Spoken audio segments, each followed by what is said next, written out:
con esto al aire libre y lo que tiene que ver con la libertad de cada uno para realizar una actividad física.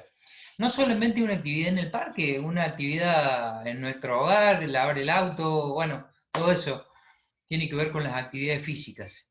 Y que se relacionan también con una clasificación que me anoté y quiero que la veamos porque nos sirve para la diagnosis de las personas con las cuales empezamos a desarrollar actividades físicas. Un cliente, un alumno, siempre va a necesitar de una evaluación diagnóstica, siempre va a necesitar de una evaluación diagnóstica y de una evaluación periódica al iniciar cada uno de los ciclos, del microciclo, del mesociclo, del macrociclo.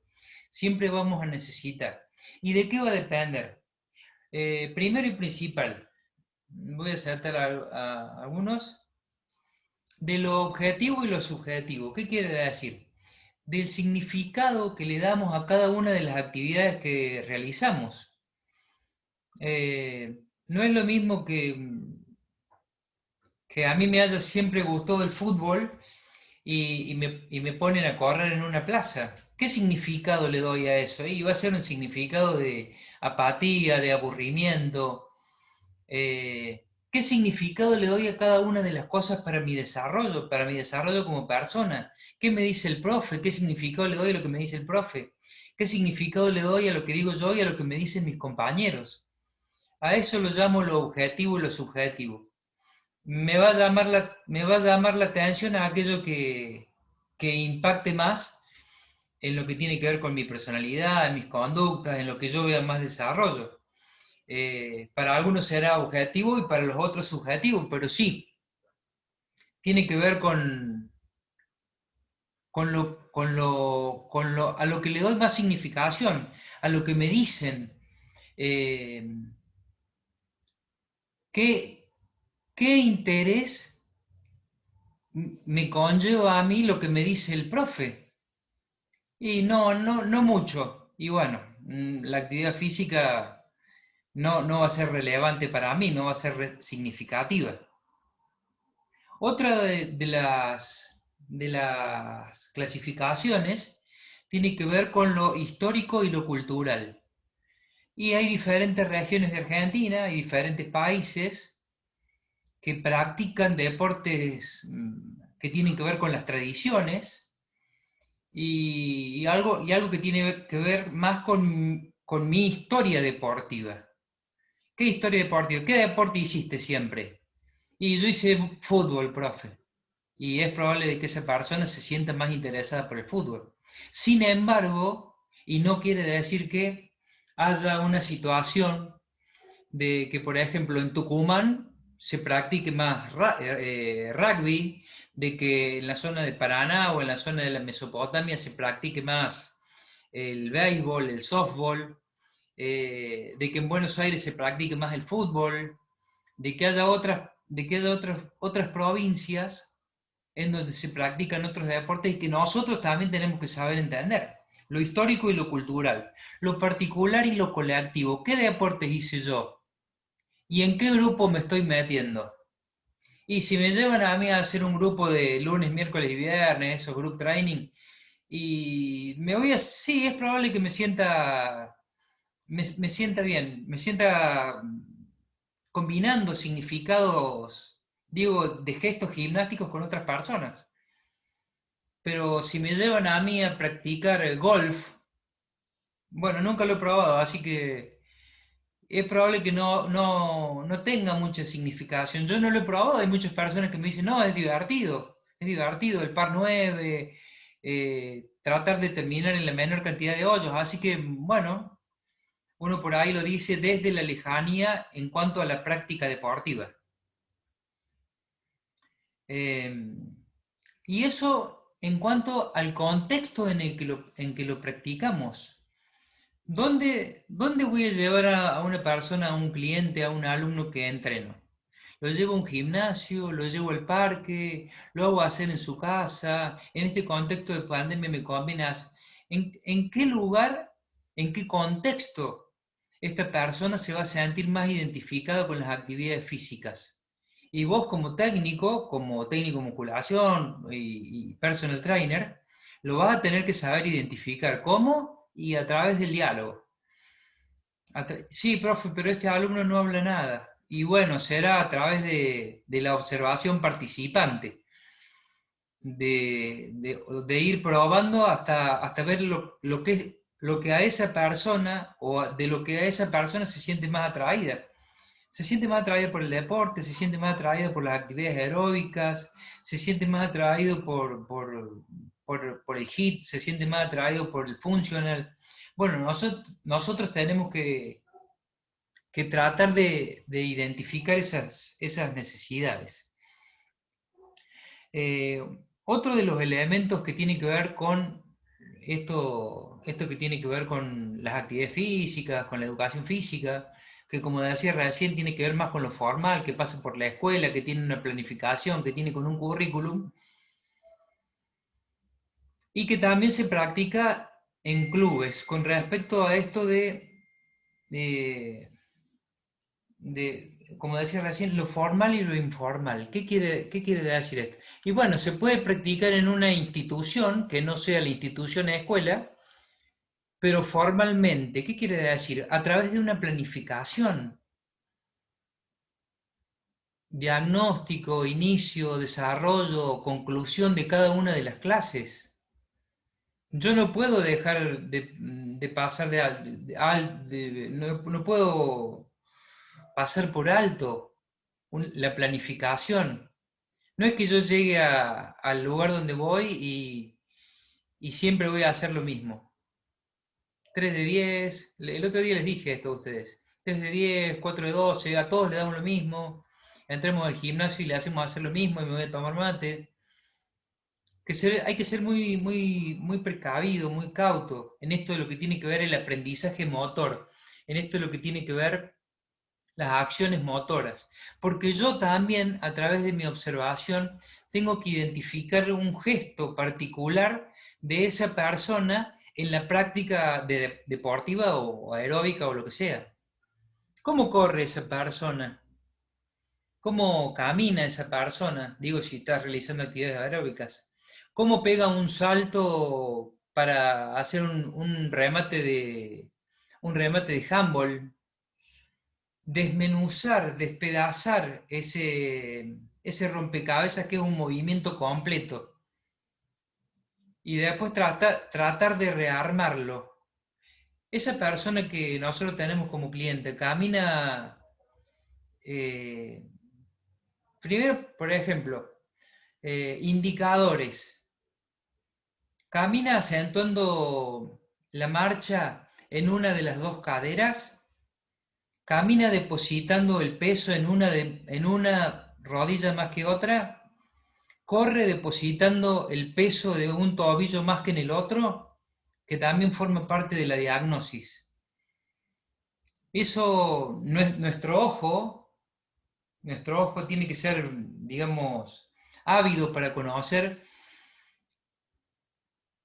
el, el tipo de movimiento que está realizando, el Vueling, el, de un saltador, de un rematador de vóley, y no es lo mismo que un cabeceador de fútbol. Deben tener sus similitudes en cuanto al impulso, eh, pero no son iguales. Hay que tratar de desmenuzar, tratar de separar cada gesto, los miembros exteriores, los miembros superiores, los miembros inferiores, qué trabajo realizan, cuánta es la coordinación que tiene la persona.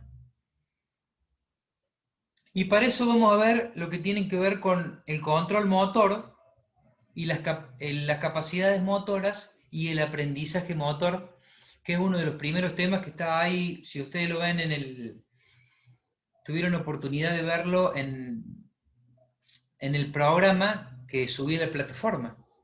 Eh, ¿Qué es el control motor? Y tiene que ver con el inicio, con el desarrollo y con la reorganización de un movimiento mientras se va produciendo, ¿no? El otro día hablábamos por ejemplo, un futbolista que intentan voltear y que en el aire va cambiando la posición para seguir con la posesión del balón. Eso se enseña, eso se educa. Eso tiene que ver con el control motor. Y el aprendizaje motor es un aprendizaje que está en permanente concordancia con el entorno y con el contexto. Es un aprendizaje continuo. No es lo mismo una persona que aprendió la alternativa de escaparates de movimientos de muchos deportes que una persona que nunca lo hizo. Eso se llama aprendizaje motor.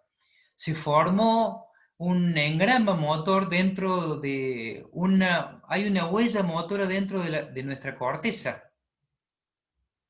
El otro día creo que les dije, hay que repetir un movimiento 3200 veces para que se forme esa huella en la corteza motora.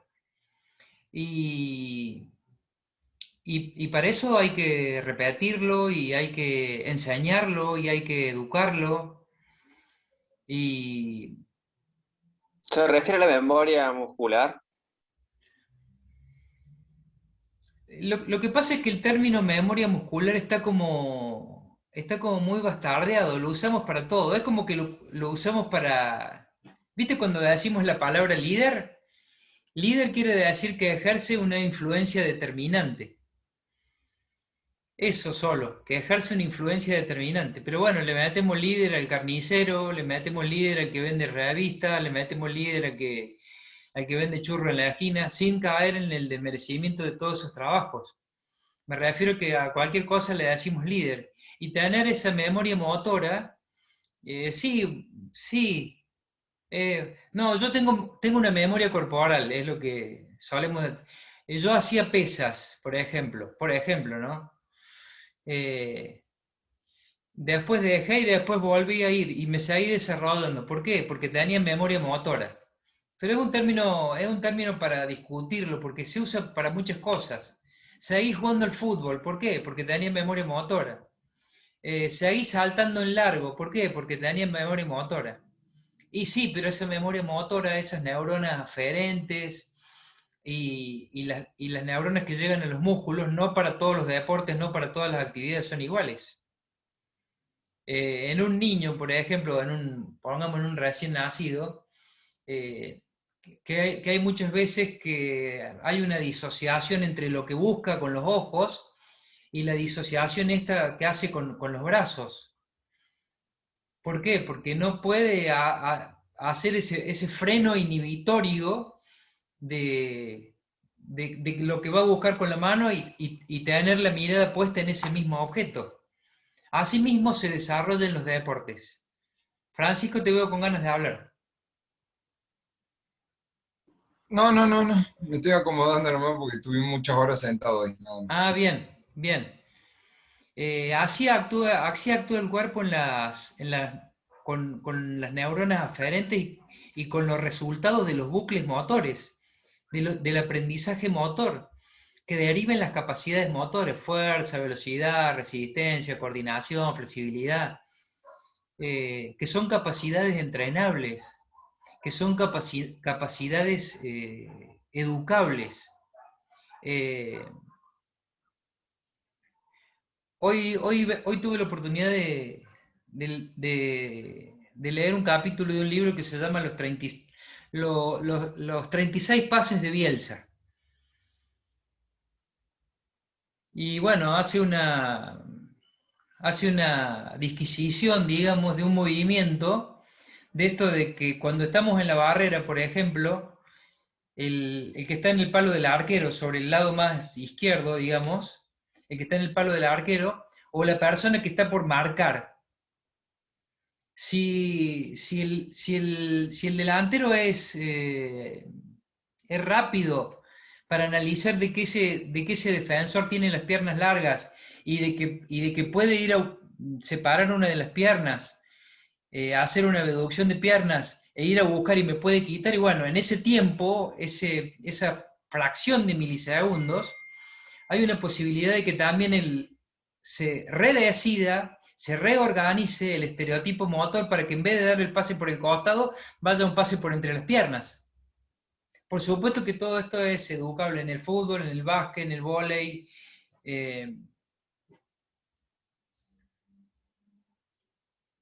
Eso.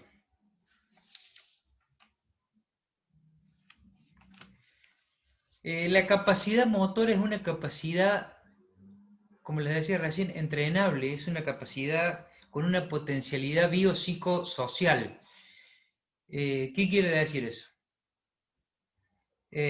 Algunas serán más entrenables y como decía recién Gastón, y tratándolo de llevar a sus términos, con una potencialidad que nosotros ya disponíamos. Y hay otras que son menos entrenables, genética y a través del contexto. Por ejemplo, ¿ustedes sabían de que la capacidad aeróbica de una persona solo puede ser aumentada un 5%?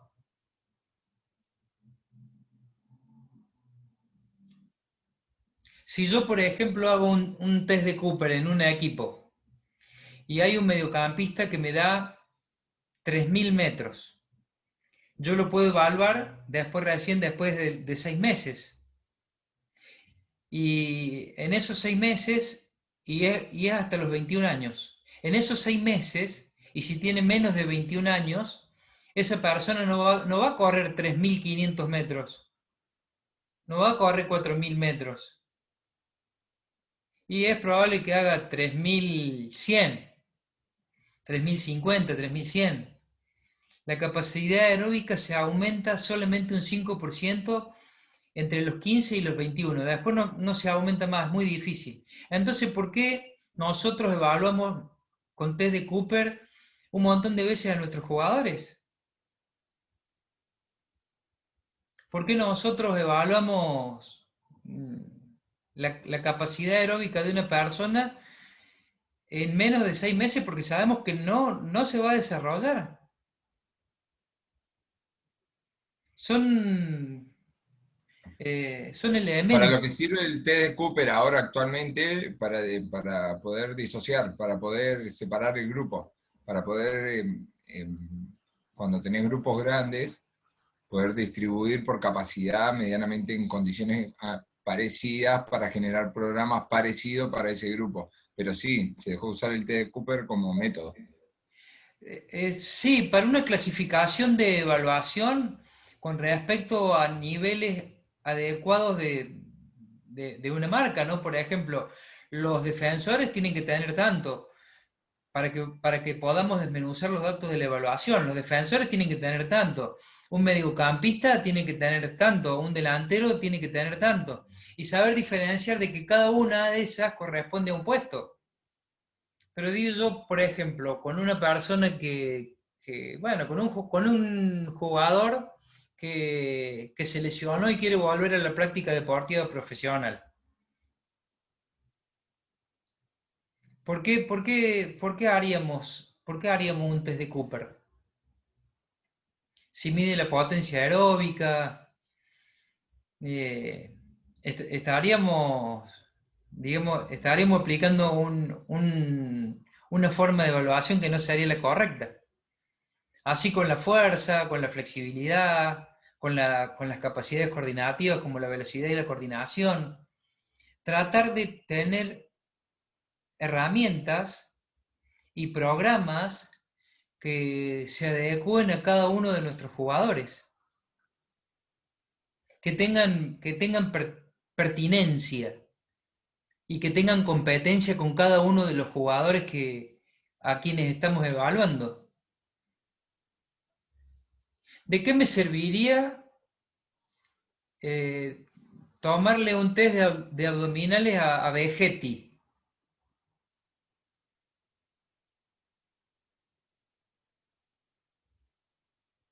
De nada, profe, porque no es funcional Exacto, al deporte no, en sí eh, que practica Vegetti en este caso. exacto, exacto. Sabemos cuánto hace, seguramente le hicieron una cineantropometría, seguramente está acompañado de una dieta, pero no serviría de nada, o sea, a modo de lo que en lo que significaría la motivación, es probable que sí. Pero como dice Fede, no estaría siendo muy pertinente y competente con la actividad que desarrolla él en el partido. Es como si no, si hiciéramos un test de velocidad, ahí sí. Si hiciéramos un test de manejo, de velocidad de reacción, ahí sí. ¿De qué me Y otra serviría? cosa que pasa, Sí, Fede. no, quiero decir otra cosa que pasa ahora con, bueno, en la actualidad, que al haber tanta información, los deportistas ya saben eh, qué test sí, qué test no, y por ejemplo, no sé, si vos agarrás y caes y le querés hacer un test de abdominales o un test de Mil o de Cooper, te sacan cagando o se pone fastidioso porque al haber tanta información ya saben qué tienen que hacer y qué no, no como pasaba antes que los mandaban a correr 3 millones de kilómetros para después jugar al fútbol 90 minutos. Bien, bien, muy bien, Fede. Claro, los deportistas cuentan con mayor información y mejor calidad de información. Suena redundante. Por ejemplo, Nico Acosta, el PF de instituto, del básquet de instituto. Bueno, muchachos, vamos a hacer sentadillas con 40 kilos. Ah, no, profe, yo no hago sentadillas, ¿eh?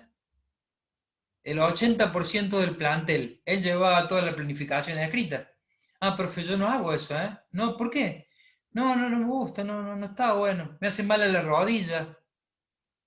Eh, bueno, hagamos esto. Acá, a mí me operaron de la rodilla izquierda, profe. Yo cuando hago un high track, me duele la rodilla. Los jugadores cuentan con mejor calidad de información. Hay que mantenerse actualizado. Y sabes que hay otra cosa que hay que tener, que tiene que ver con la empatía. No hacer ejercicios que vos sabes que no son atrayentes. Particularmente hoy se trabaja mucho con el funcional, con el HIIT, aplicados a los deportes específicos. Pero lo que tiene que ver con esas largas sesiones de trote, como decía Fede recién, con esas largas sesiones de abdominales, con los castigos corporales de lo que, bueno, hace 20 de brazos y no llega a las 20 vueltas. No, eso no existe más, muchachos. Al contrario, si no generas empatía entre tus jugadores, yo puedo tener 1000 críticas con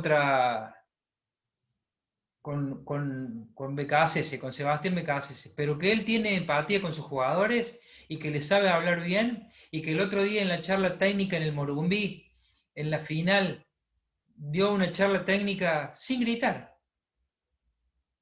Ya no va, ay, vos corres por izquierda, dale. No existe más eso.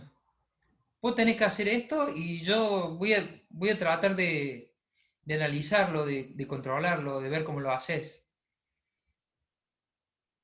Pero el otro día, la charla técnica de cuando inició el tiempo suplementario que dio, y la mayoría de los directores técnicos, la mayoría de los jugadores, te revela eso. Che, ¿se enoja? No. ¿Grita? No. Te indica un punto, te indica algo que no hiciste en la cancha y lo que deberías haber hecho, pero gritar no. Y eso es lo que tenemos que tratar de imitar nosotros, o perseguir a los grandes. Ser grande en cuanto a esto. Bielsa grita o no, y bueno, a medida que se fue haciendo grande, fue gritando menos.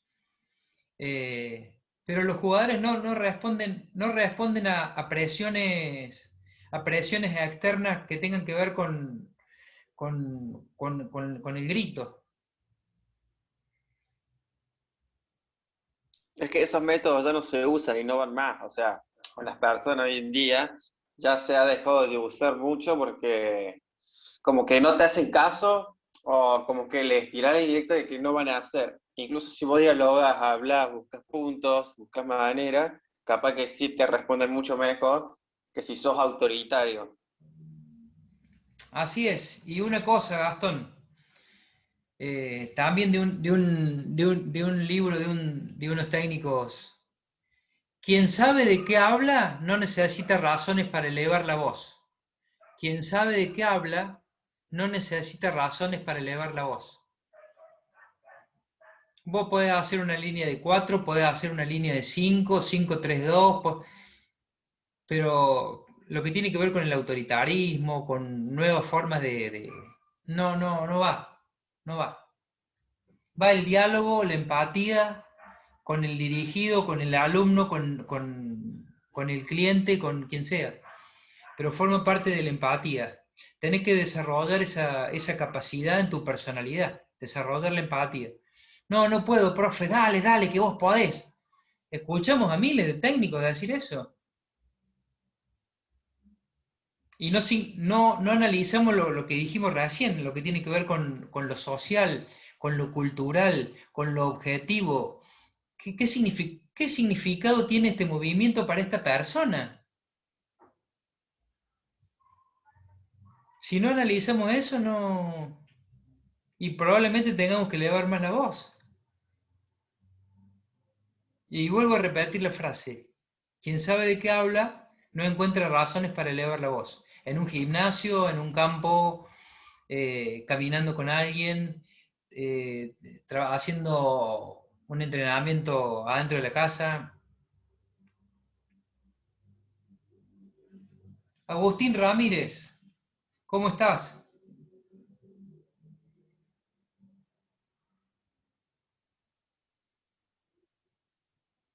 ¿Agustín está o no?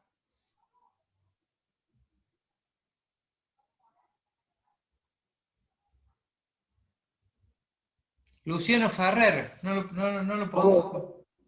Dice que no le anda el micrófono. Ah, no le anda el micrófono. Perdón. Luciano Ferrer, ¿cómo estás? ¿Todo bien, profe? Muy bien, ¿qué opinas de esto que estamos diciendo? Del aprendizaje motor, de la reorganización de los movimientos. Son cosas que nunca vi yo, así que todavía no entiendo mucho sobre el tema. Bueno. Gastón Jerez, pasamos, buenas tardes.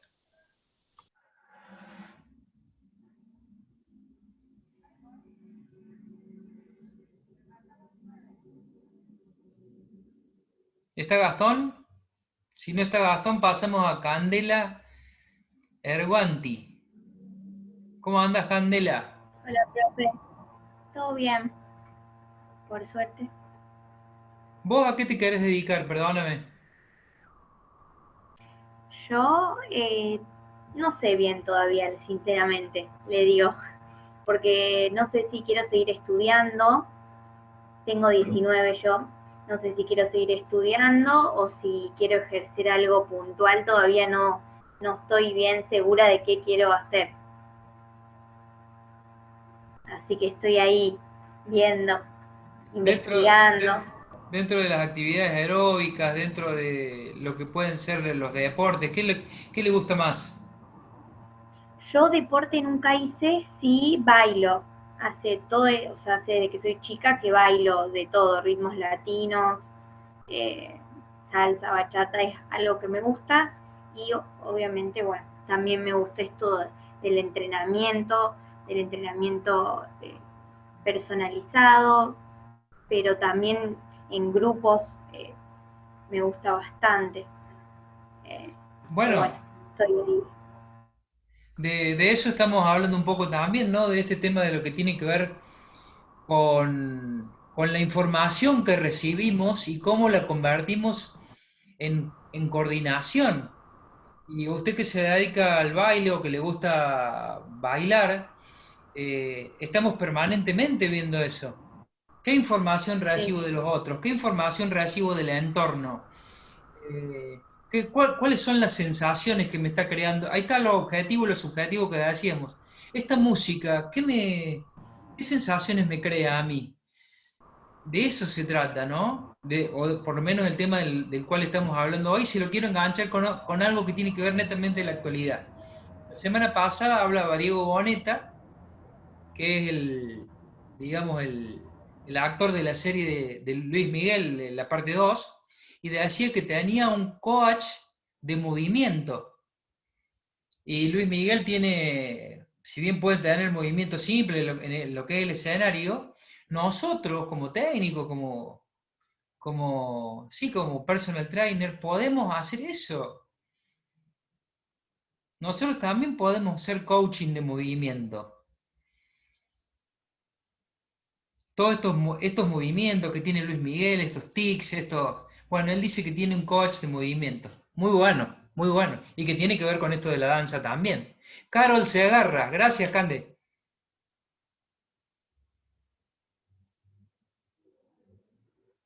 Sí, profe, no podía conectar el micrófono. ¿Me escucha ahí? Sí, sí, le escuchamos bien.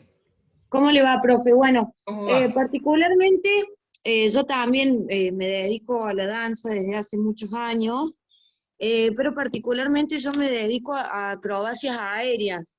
Yo hace aproximadamente 9, 10 años hago pole dance, que bueno, que pasó a ser un deporte, ahora es pole sport. Hago acrobacias en tela y también en lira, en lo que es el aro.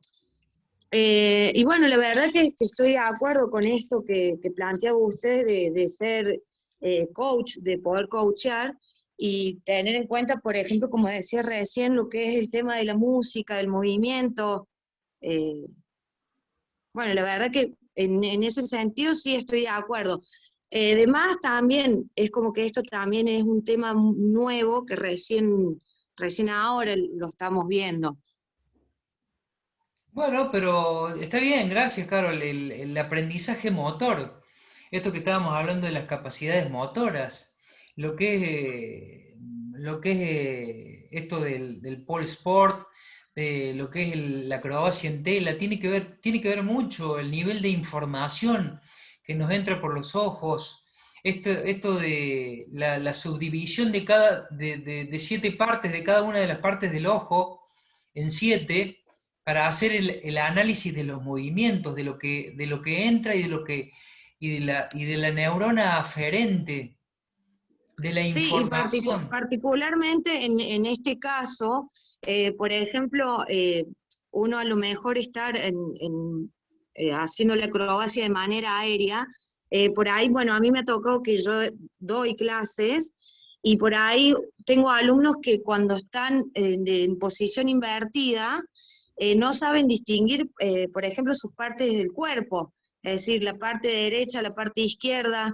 eh, entonces, esto de lo motriz es muy importante. Muy importante, y tiene que ver con la disociación segmentaria. Lo que pasa es que, como hablábamos recién también, en el plano, el análisis de cada uno de los movimientos, en los planos y en los ejes, cuando cambia tu cuerpo de posición, te cambian todos los ejes y cambia toda la información aferencial que vos recibís de tu contexto.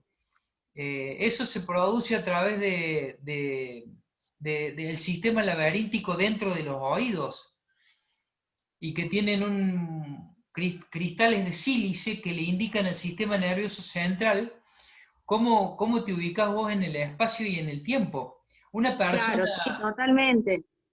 una persona que hace gimnasia deportiva, hace un mortero, mortero, mortero, vuelta atrás, tiene un sistema laberíntico muy desarrollado. Un delantero de fútbol, esos que saltan, dan la vuelta y cabecean y caen, también tiene el sistema laberíntico muy desarrollado. Se saben ubicar en el tiempo y en el espacio. Una persona que está haciendo una mortal atrás, mortal adelante, eh, yo a eso lo veo así a modo personal, ¿no? Lo veo a nivel de milagro, de la perfección del cuerpo humano, lo veo.